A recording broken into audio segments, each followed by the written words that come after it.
گوش کنید این رفتار محترمانشون با دانشجو. اون وقت ما انتظار دارن آینده رو رقم بزنیم، در سرنوشت خودمون دخالت کنیم، بشریت از منجلاب نجات بدیم. ما چون خبر نداریم کدوم احمقی خطا کرده همگی متهم هستیم به فساد اخلاق. گردی که گیزبرگ باید جامعه شناسی رو تو این دانشگاه یاد می‌گرفتن.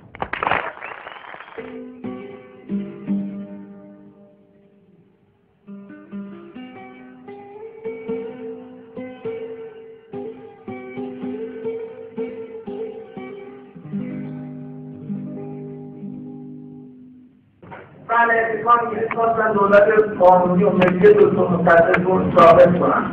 ما نمیتونستیم یه کاری بکنیم حتما. ببینید مردم تا وقتی ما خودمون رو جدا میکنیم در مورد که دیگه صحبت میکنیم نمیتونیم مشکلات رو حل بکنیم. فرض کنید اصلا در راه اشتراک همسایه فرض کنید دکتر مصدق در دوره خودش اشتراک کرد. راهش میتونیم برن روزگار باشه که خود دکتر مصدق رو اشتراک کنن برش کنن. موضوع منفی برقرار بکنیم. یا راهش اینه که با کودتا مقابله کنیم بعد بریم فشار بدیم دکتر مصدق رو اینجوری اینجوری عمل کن. از اصلاح حمایت کنیم بعد بریم فشار بدیم اصلاح در با شما اینجوری عمل کن.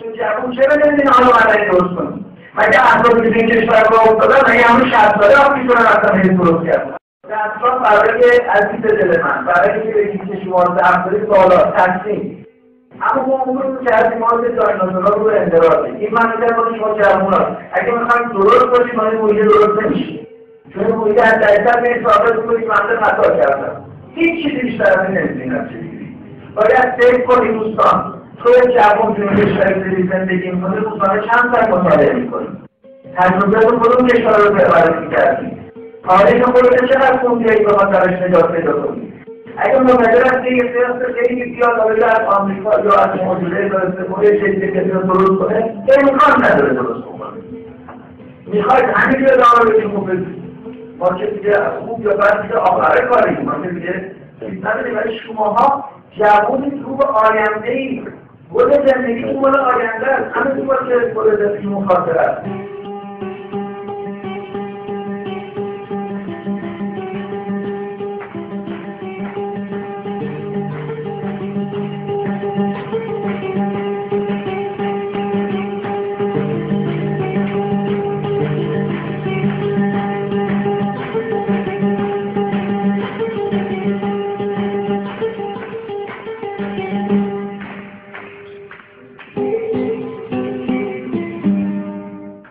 میکنم قول بدم که یک کسی هم دستگیر نکنم اصلا قول نمیتونم به شما بدم میتونم اصلا این قول بدم که با خاتمی آسیبی نمیرسه این قول هم نمیشه دارم میشه قول داد که جلوت نخواهند گرفتن کاری از سیاسی که دنبال میکنه نخیر همه توان رو به کار گرفتن بنابراین چیز عجیبی نیست که مشکلاتی که هم پیش بیاد نه اینکه این مشکلات ما نباید محکوم کنیم توی محیط دانشگاهی خودتون میبینید اصلا سیاسی حرف زدن خود بعضی جاها تو محیط دانشگاه برافتاده و همه اینها کنار همدیگه چه کار میشه کرد که اگر همه شماهایی که سیاسی هستید سیاسی میاندیشید و تلخی خسارت عظیم یک دولت بیخرد رو دولتی که رفتار نظامی رفتار خشن داره همه تصورات ما این دولت نامناسب در این کشور که بید باشه که وقت حاکم هست چگونه میتونه پایه‌های همه چیز رو به هم بریزه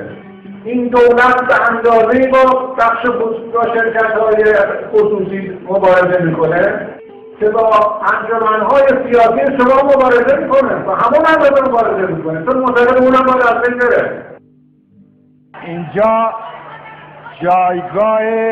جایگاهی است که باید ما دموکراسی رو قبول داشته باشیم فقط دیکتاتورها هستند که غیر خودشون رو قبول ندارن و امیدوارم که در دانشگاه ما شاهد حضور دیکتاتورها نباشیم همه با عقاید مختلفی که هستیم همدیگه را تحمل بکنیم اما ما میتونیم بازم برگردونیم صدای پای امید تو گوشه غم آره من و تو میدونیم که همیشه میتونیم دستامونو بدیم به دستای هم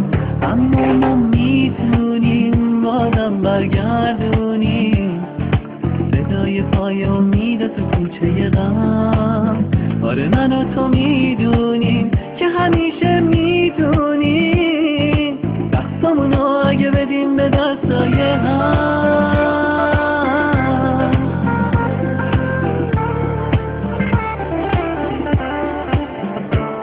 مثل پرنده‌ای که میتونه توی روزای سخت زمونه خودشو بزنه به آب و آتیش تا به لونه غذا برسونه. میدونه گرسنه‌ای که بیچونه توی یاشیونه بیرونه فرق بین زندگی و مرگه براش هر لحظه که میگذرونه. اما ما میتونیم بازم برگردونیم صدای پای امید تو کوچه غم. آره من و تو میدونیم که همیشه میتونیم دستامونو اگه بدیم به دستای هم.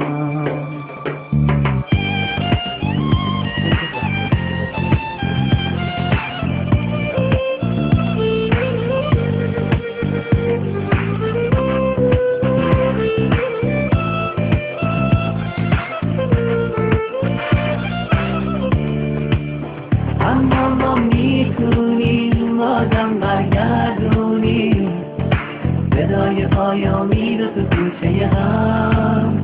آره من و تو میدونیم